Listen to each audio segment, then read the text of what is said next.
Hi dear students, எல்லாருமே ஒரு ஹாப்பியான பாசிட்டிவ் வைப்ல இருப்பீங்கன்னு நினைக்கிறேன். உங்களுடைய நேம் ரேங்க் லிஸ்ட்ல கண்டிப்பா வந்திருக்கும். Hearty congratulations my dear students. So உங்க ரேங்க் லிஸ்ட்ல வந்து உங்களுடைய general rank and community rank application நம்பரை நோட் பண்ணிக்கோங்க. ஜென்ரல் ரேங்க் பேஸ் பண்ணி தான் கவுன்சிலிங் கூப்பிடுவாங்க. கம்யூனிட்டி ரேங்க் பேஸ் பண்ணி தான் நம்மளுக்கு வந்து சீட் அலோகேஷன் வந்து நடக்கும். இப்ப ரேங்க் லிஸ்ட்டை பார்த்து நீங்க முதல்ல யாருமே பேனிக் ஆகாதீங்க, பயப்படாதீங்க. கட் ஆஃப் இன்க்ரீஸ் ஆகுமோ அப்படிங்கிற ஒரு கொஸ்டின் நிறைய உங்களுக்குள்ள ஓடிட்டு இருக்குது. மை டியர் ஸ்டூடெண்ட்ஸ், நம்மளுக்கு கட் ஆஃப் வந்து இன்க்ரீஸ் ஆகாது. எந்த பேசிஸ்ல அப்படின்னு பாத்தீங்கன்னா, இப்ப ரேங்க் லிஸ்ட பார்க்கும்போது நம்மளுக்கு 200 கட் ஆஃப்ல இந்த வருஷம் பாத்தீங்கன்னா 6 பேர் இருக்காங்க. போன வருஷம் ஒரே ஒரு மெம்பர் தான் இருந்தாங்க. சோ அதே மாதிரி 190க்கு மேல 1565 ஸ்டூடெண்ட்ஸ் இருக்காங்க. போன வருஷம் 857 ஸ்டூடெண்ட்ஸ் தான் இருந்தாங்க. சோ அதே மாதிரி இந்த வருஷம் above 180க்கு 5355 ஸ்டூடெண்ட்ஸ் இருக்காங்க. 170க்கு 8490 ஸ்டூடெண்ட்ஸ் இருக்காங்க. 160க்கு வந்து 9930 ஸ்டூடெண்ட்ஸ் வந்து இருக்காங்க. சோ இதுல வந்து பாத்தீங்கன்னா up to 160 வரைக்கும் நம்மளுக்கு நிறைய ஹை கட் ஆஃப் கம்பேரிட்டிவ்லி போன வருஷத்தோட இந்த வருஷம் வந்து ஜாஸ்தியா இருக்காங்க. சோ இதோடைய ரீசன் என்ன அப்படின்னு பாத்தீங்கன்னா, நம்மளுடைய அப்ளிகேஷன் ஓபன் பண்ணிட்டாங்க இல்லையா? சோ அதே டைம் தான் MBBS BDSக்கு எல்லாம் ஓபன் பண்ணாங்க. சோ தனுவாஸுக்கும் ஓபன் பண்ணாங்க. அவங்க எல்லாருமே இந்த சேஃபர் சைடுக்கு இந்த பாராமெடிக்கல் அப்ளிகேஷன் வந்து அப்ளை பண்ணிருப்பாங்க. அவங்களுடைய ஹை கட் ஆஃபா இருக்கக்கூடிய ஸ்டூடெண்ட்ஸ்க்கு இந்த ரேங்க் லிஸ்ட்ல வந்து வந்திருக்குது. இப்போ MBBS BDSக்கு கவுன்சிலிங் போயிட்டு இருக்கு, தனுவாஸ்க்கு கவுன்சிலிங் போயிட்டு இருக்கு, இன்ஜினியரிங் ஸ்டூடெண்ட்ஸ்க்கும் கவுன்சிலிங் போயிட்டு இருக்கு. அதே மாதிரி இனி நம்மளுக்கு ஆயுர்வேதா, யுனானி, சித்தா, BNYS இதுக்குரிய அப்ளிகேஷனும் ரிலீஸ் பண்ணிட்டாங்க.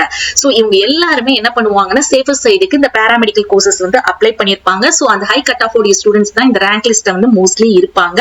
இவங்க யாருமே நம்மளுடைய பாராமெடிக்கல் கவுன்சிலிங்ல வந்து பார்ட்டிசிபேட் பண்ண மாட்டாங்க. எப்படி அப்படின்னு பாக்குறீங்களா? இப்போ அவங்க எல்லாருமே MBBS BDS கவுன்சிலிங் பார்ட்டிசிபேட் பண்ணிட்டு இருப்பாங்க, இன்ஜினியரிங் பார்ட்டிசிபேட் பண்ணிட்டு இருப்பாங்க, தனுவாஸுக்கு பார்ட்டிசிபேட் பண்ணிருப்பாங்க. அதுல எல்லாத்துலயும் அவங்களுக்கு சீட் கிடைச்சிருச்சு அப்படின்னா இந்த ஸ்டூடெண்ட்ஸ் யாருமே பாராமெடிக்கல் கவுன்சிலிங்ல வந்து பார்ட்டிசிபேட் பண்ண மாட்டாங்க. சோ அதனால இந்த ரேங்க் லிஸ்ட பார்த்து நீங்க யாருமே பயப்பட வேண்டாம். ரொம்ப கூலா ரிலாக்ஸா இருங்க. நம்மளுக்கு கட் ஆஃப் வந்து அந்த அளவுக்கு இன்க்ரீஸ் ஆகல. அதே மாதிரி பாத்தீங்கன்னா 150க்கு மேல எவ்வளவு பேர் இருக்காங்கன்னு பாத்தீங்கன்னா 9736 ஸ்டூடெண்ட்ஸ் இருக்காங்க. போன வருஷம் பாத்தீங்கன்னா அதிகமா இருந்திருக்காங்க.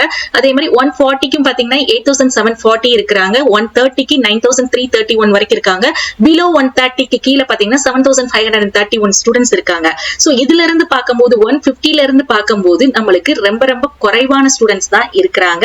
அது மட்டும் இல்லாம போன வருஷத்தோட ரேங்க் லிஸ்ட பார்க்கும்போது 67000 ஸ்டூடெண்ட்ஸ்க்கு இந்த வருஷம் 60000 ஸ்டூடெண்ட்ஸ் தான் இருக்காங்க.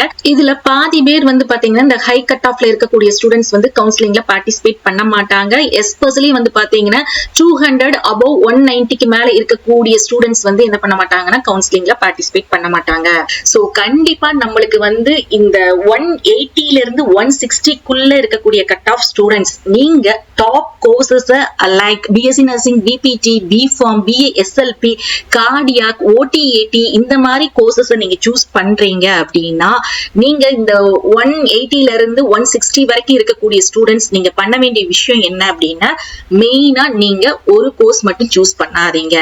மை டியர் ஸ்டூடெண்ட்ஸ், ரொம்ப கிளியரா கிறிஸ்டல் கிளியரா உங்களுக்கு எக்ஸ்பிளைன் பண்றேன். ஏன்னா கமெண்ட்ஸ்ல வந்து எனக்கு BPharm வேணும், ஹை கட் ஆஃப் ஸ்டூடெண்ட்ஸ் கேக்குறீங்க, MMCல தான் வேணும் அப்படின்னு நீங்க ஃபோக்கஸ் பண்றீங்க. சோ நீங்க ஒரு கோர்ஸ் சூஸ் பண்றீங்கன்னா அது என்னென்ன காலேஜ், இப்ப BPharmனு சூஸ் பண்றீங்கன்னா MMCல இருக்கு, மதுரையில இருக்கு. அந்த ரெண்டு காலேஜையும் நீங்க என்ன பண்ணுங்கன்னா சாய்ஸ் ஃபில்லிங்ல கொடுங்க. அப்படி கொடுக்கும்போது நம்மளுக்கு ரொம்ப ரிஸ்கான ஃபேக்டர்ல போக மாட்டோம். கண்டிப்பா நம்மளுக்கு சீட் அலாட் ஆகும். ஓகே, இப்போ நம்மளுக்கு இந்த கீழே 150 to 125 வரைக்கும் இருக்கக்கூடிய ஸ்டூடெண்ட்ஸ் அப்படின்னா உங்களுக்கு நம்மளுக்கு நெக்ஸ்ட் ரவுண்ட்ல கவர்மெண்ட் சீட்ஸ் இருக்க பாசிபிலிட்டிஸ் இருக்குது. ஃபியூ சீட்ஸ் இருக்கும். அதுக்கும் நீங்க என்ன பண்ணணும் அப்படின்னா எல்லா கவர்மெண்ட் காலேஜஸையும் எல்லா கோர்சஸையும் எல்லா கவர்மெண்ட் காலேஜஸ்ல எவ்வளவு சீட்ஸ் அவைலபிள் இருக்கோ அந்த மாதிரி சாய்ஸ் ஃபில்லிங் கொடுங்க. அண்ட் 150 to 125 வரைக்கும் இருக்கக்கூடிய ஸ்டூடெண்ட்ஸ்க்கு வந்து கண்டிப்பா உங்களுக்கு பிரைவேட் காலேஜ் கிடைக்கும். மேக்ஸிமம் 60 சாய்ஸஸ் ஆவது நீங்க கொடுத்தீங்க அப்படின்னா கண்டிப்பா கன்ஃபார்மா கிடைக்கும்.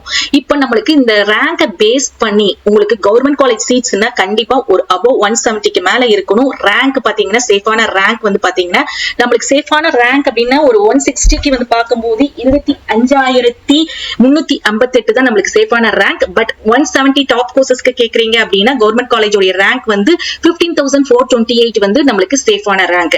அதே மாதிரி பிரைவேட் காலேஜ் உடைய சேஃபான ரேங்க் அப்படின்னு பாத்தீங்கன்னா 125 கட் ஆஃப் வரைக்கும் கிடைக்கிறதுக்கு வாய்ப்பு இருக்குது. சோ 53,165 வரைக்கும் நம்மளுக்கு சேஃபான ரேங்க் வந்து பிரைவேட் காலேஜஸ்க்கு. ஃபார்மா டி எடுத்துக்கிட்டீங்கன்னா நம்மளுக்கு லாஸ்ட் இயர் இந்த வருஷம் பாத்தீங்கன்னா 200க்கு ஒரு ஸ்டூடெண்ட்ஸ், லாஸ்ட் இயர் வந்து 3,463 ஸ்டூடெண்ட்ஸ்க்கு ரேங்க் லிஸ்ட்ல நேம் வந்துச்சு. இந்த வருஷம் அப்ளிகேஷன் ஜாஸ்திங்கிறதுனால 11,814 ஸ்டூடெண்ட்ஸ்க்கு ரேங்க் லிஸ்ட்ல நேம் வந்திருக்கு. அப்படி பார்க்கும்போது இந்த கட் ஆஃப்ல நம்மளுக்கு நம்பர் ஆஃப் ஸ்டூடெண்ட்ஸ் வந்து ஜாஸ்தியா தான் இருப்பாங்க. இத பார்த்து நீங்க யாருமே பேனிக் ஆகாதீங்க.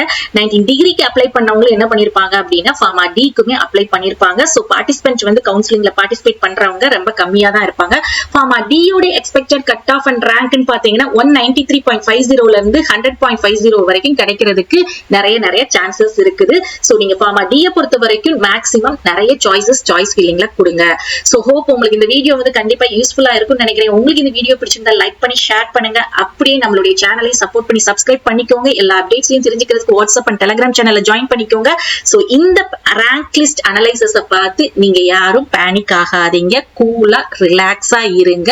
கண்டிப்பா நம்மளுக்கு நினைச்ச கோர்ஸ் நினைச்ச காலேஜ் கிடைக்கும். கரெக்டா நீங்க சாய்ஸ் ஃபில்லிங் மட்டும் பண்ணுங்க. தேங்க்ஸ் ஃபார் வாட்சிங்.